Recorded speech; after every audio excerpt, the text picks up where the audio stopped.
Hello, this is Dr. Matthew Johnson, and we're driving north on I-5, going back home from our Southern Oregon Habituation Area, otherwise known as SOHA. And I want to give all of you an opportunity to hear a little bit from Johnny Manson, who's accompanied me on this trip to SOHA. So, here's Johnny. I'm driving. Eyes on the road. Oh. Eyes on the road. Eyes on the road. Safety first. There we go. Safety first. Okay, cool. Mixed emotions about going home. I mean, I want to go home just to see my family, and I miss them, and warm bed and everything, but it's kind of like I don't want to go because it's just so much fun. So, if you could talk just a little bit louder, because I'm not sure how great this microphone is. Okay. Hi. There we go. That works. Okay. So, we're heading back from SOHA. Is it SOHA or SOHA? SOHA. Okay, I just want to pronounce it right. Yeah. So, get on with it. Okay. Well, heading down, I mean, I was skeptical. I mean, I know that Bigfoot exists. I don't really count my sighting at 2 years old with my family up in Darrington. I don't count that as I know they exist because I've seen them, because I don't remember that. But I know they exist like any other Bigfoot believer. But going down here, I'm skeptical like anybody else would be. Like, I would see the same Facebook posts and go, oh, that's really cool, and that's probably real. I'd like to see it. And just like people are, I guess, naturally skeptic, and maybe I'll believe it more when I see it. Well, I got a chance to go down there and see it and experience, and I wasn't really sure what to expect. I tried to, because I know a lot of times you want something to be, so I was trying to kind of battle myself from not forcing that to be, like if I was to see a Bigfoot and I saw one when I didn't. I didn't see one in the daytime, but I experienced them at night. Yeah, definitely did. What else? I mean, in order for this to be a hoax, there would have had to have been a lot of unrealistic things involved. Because, I mean, if I was hoaxed, I would out anyone for hoaxing me or anybody else if I knew that. But yeah, in order for this to have been a hoax, it would have had to have been so elaborate, and to have a young child in sub-freezing temperatures at 3 o'clock in the morning on a steep hill embankment throughout the entire evening overnight would just be impossible, in my opinion. Now, why do you say a young child? Because you heard what? Well, and I'll have this on a blog. I'm going to do a blog kind of recap on the Team Squatching USA website about my entire experience and some other things. But the first night, I could not sleep. I mean, I slept a little bit, but my fear, I mean, I'm not afraid of much, and big, giant forest people that are humongous, and you hear rumors and stories about. That's one thing that I would be afraid of.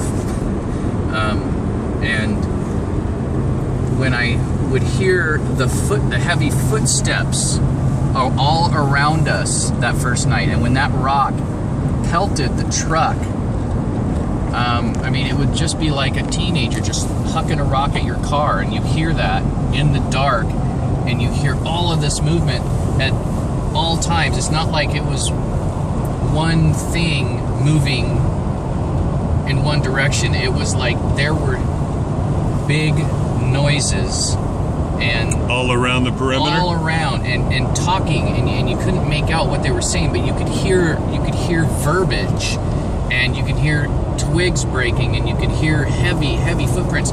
I couldn't recreate the footprints or the footstep sounds. I couldn't recreate that because I tried to stomp up and down, and I couldn't do it.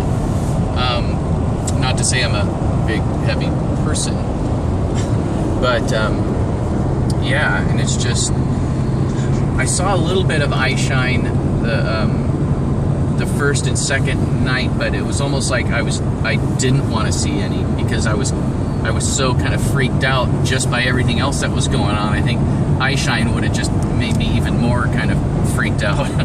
But then by last night and by counseling, just my fears at ease that I'm not going to be bludgeoned, in the middle of the night by these forest people. But I was more comfortable looking out and looking at that eye shine. And by the third night, I mean, I was seeing a lot at all levels, at ground level, up higher, kind of crouched position, eye shine. And then when we were playing music, in between music, you would hear kind of mumblings. I don't know if it was like, is that it? Is he going to play another song? And I don't know what they were chattering about, but it was almost like they were just, oh, that was a cool song or something. But it was pretty fascinating. And then, I mean, there's so many footprints out there that they imprint in the leaves of just different sizes. Not just one size of tracks, but multiple sizes. Yeah, I mean, I saw some like this big. I saw the big boy, the big papa. 22 inches long. 22 inch. I saw, in between those huge ones and the cute little small ones, there were just all sorts of sizes. Yep. All over. And, I noticed with this terrain, especially after the casting class we did after the Sasquatch Summit, we had nice mud that was easily impressionable. It wasn't easy here. The terrain is way different. A lot of pine needles, a lot of leaves, and hard ground, especially being frozen ground. It's like the leaves where you would see the big prints. It's just amazing. And then the structures, oh my gosh, you're going to have to check the Team Squatching USA website because we did some videos of the tree structures and the snaps and the bends. And those weren't done by animals. They weren't done by campers. It's just amazing. And my opinion of Bigfoot has kind of changed. I mean, I've heard the term forest people. I've heard Dr. Matt use the term forest people, and I kind of got it. But then after hearing them and after the different kind of patterns that I experienced doing the overnights and just listening to what happens where and what intervals, I just have a new perspective of these forest giants, these forest people, and it's just fascinating. Yeah. Cool. That's all I got right now. Okay, well, I'm going to ask you a couple questions before we sign off. Okay. Okay. So you came down. This is your first official Bigfoot adventure ever, right? My first time ever really, squatching overnight. And to be honest with you, I haven't camped in over 30 years, and I'm camping in below freezing temperatures outside, no tent. And I survived. You survived. I survived. And you went from the first night being totally scared to death, so to speak. Yeah. To the third night, not as much fear. Yeah, I mean, there was still some fear, but not as great as the first night, especially when you're surrounded, you're outnumbered. Most of them are bigger than you, and you're not a small person. You kind of feel helpless. Right. It's like, whoa, okay, did I make a mistake wanting to come out here? But It's just they're there. You know they're there. You hear them. You see their eye shine, and they're just looking at you, and you're just like, wow. What about the gifting bowl experience? That was pretty fascinating too, and you know, I'm as skeptical as I can even say it, as skeptical as the next person. I just want the truth, and just there weren't any small animals, there weren't any large animals in this area in the day or night.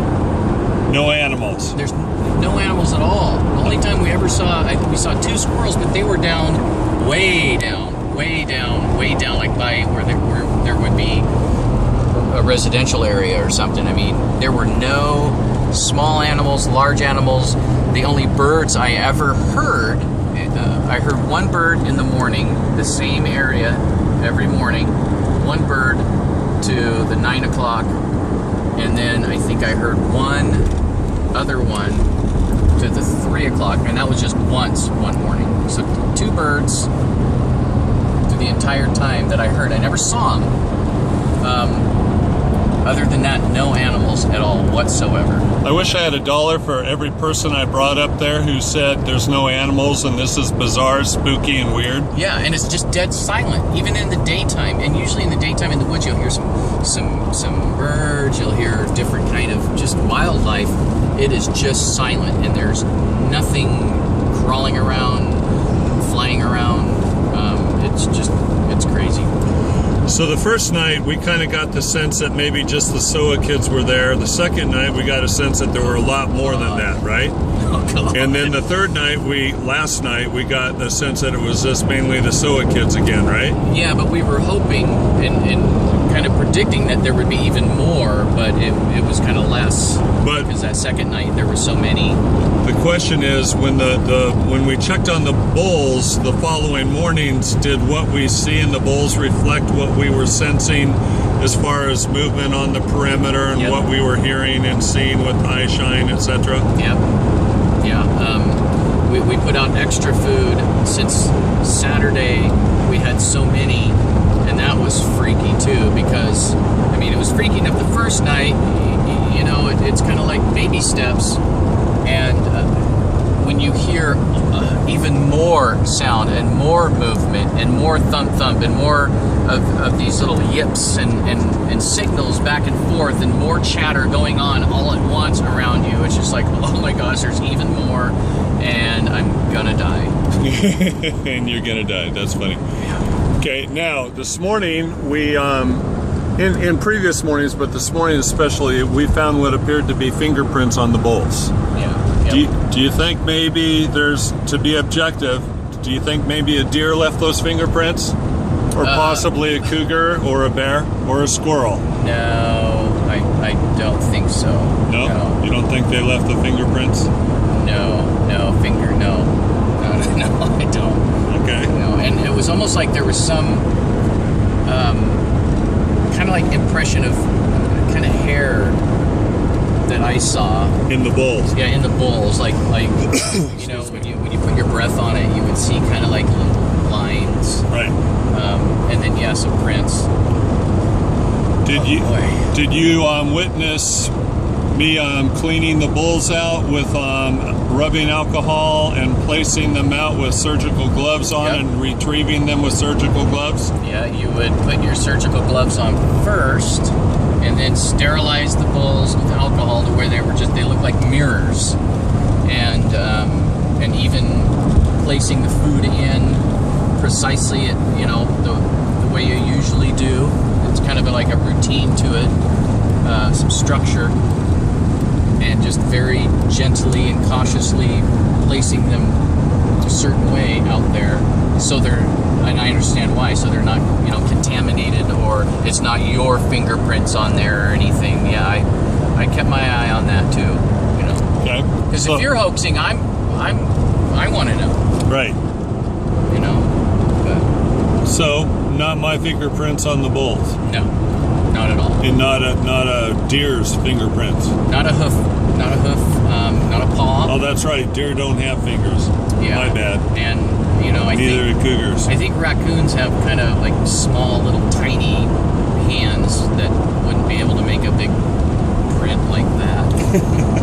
Okay, good deal. And so you're excited. You're going to write a blog for the Team Squatching USA website. Yep, the whole experience. The whole experience. What I heard and saw and felt and yeah, it's just amazing. Okay, one last question. Mm-hmm. Okay, did you enjoy the Kool-Aid I served you last night? I've been looking forward to this Kool-Aid. I haven't seen any Kool-Aid. I mean, there's a lot of sealed bottled water, but no Kool-Aid? No Kool-Aid. Okay, I'm sorry. I'll try to be a better host next time and serve up the Kool-Aid next time. Okay? I appreciate you letting me experience this because, I'm rather fortunate because, I see people that do research, or they just go out either amateur or intermediate and get nothing. And this is my first time, and I get this for my first time. It's like just a home run, Okay, you know what you're going to be singing in the future? Nobody does it better. I thought it was going to be row, row, row your boat. Okay. There's a reason for that too. The row, row, row your boat. The row, row, row your boat. Yep, yep. That's the theme song at the SOHA base camp. Yeah. The Squatches probably go crazy hearing me singing it and whistling it a million times. Well, ladies and gentlemen, that's Johnny Manson. Thank you for coming with me, buddy. And, thanks for having me. I want to go back too. Yeah, okay. Yeah, next time we'll be taking Johnny there and tying him to a tree near the gifting bowl area, butt naked, covering him with peanut butter and jelly. Great. See what happens. Okay. Thanks. Over and out.